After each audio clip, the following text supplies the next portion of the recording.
Hello everyone, আসসালামু আলাইকুম। It's me জান্নাত Hossain. This is my YouTube channel. বাংলাদেশে শীতকাল মানেই হচ্ছে পিঠাপুলি খাওয়ার ধুম। ঘরে ঘরেই নানা রকমের পিঠা বানানো হয়। তো আজকে হচ্ছে আমাদের বাসায় ভিজা পিঠা বানানো হবে। তো এর জন্যই আম্মু মিঠাইটা জাল করতেছে সকাল থেকে। আর প্রচণ্ড পরিমাণে শীত থাকার কারণে আমি রান্নাঘরে বসে আগুনের তাপে হাত পা গরম করতেছিলাম। তো মিঠাইটা অনেকক্ষণ যাবত জাল করতেছে। এরপর এখানে চাল ব্লেন্ডার করবে পিঠার জন্য। এখানে 2 রকমের চাল আছে, যদি আমি নামগুলো ভুলে গেছি।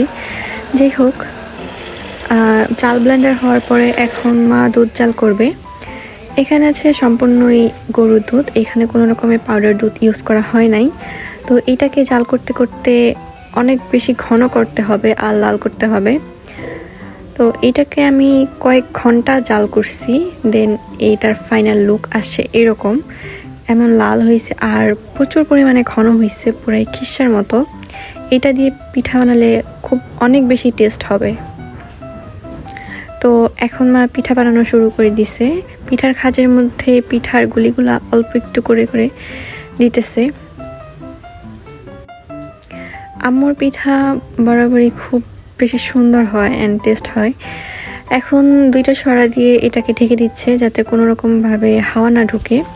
দেন আজকে 2 রকমের পিঠা বানানো হবে, তার জন্য আলাদা পাত্রে কিছুটা মিঠাই রেখে দিতেছে। একটা হবে লাল পিঠা আর একটা হবে দুধ পিঠা। তো এদিকে পিঠাও হয়ে গেছে, মাশাআল্লাহ অনেক সুন্দর ফুলছে। তো এখন এই পিঠাগুলা খুব আলতো হাতে একটা একটা করে উঠাইতে হবে। পিঠাগুলা উঠানো শেষ হলে আম্মু আরেকটা পাত্রে দুধ ঢেলে দিচ্ছে। এটা দুধ পিঠা,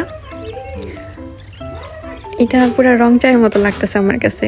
তো এখন এখানে একটা একটা করে পিঠা ভিজাই দিবে। এই পিঠাগুলো সারা রাত ভিজবে, দেন সকালে খাওয়া হবে। এখানে পিঠার পরিমাণ অনেক বেশি হয়ে গেছে, তাই কিছু পিঠা উঠাই না হচ্ছে। তো এই যে সকালে ফাইনাল লুক, অনেক বেশি সফট হয়েছে, অনেক সুন্দর ভিজছে, যার কারণে মুখে দিলেই মিলিয়ে যাচ্ছে, অনেক বেশি টেস্ট হয়েছে। তো আজকে এই ভিডিওটা এই পর্যন্তই। সবাই ভালো থাকবেন, আল্লাহ হাফেজ।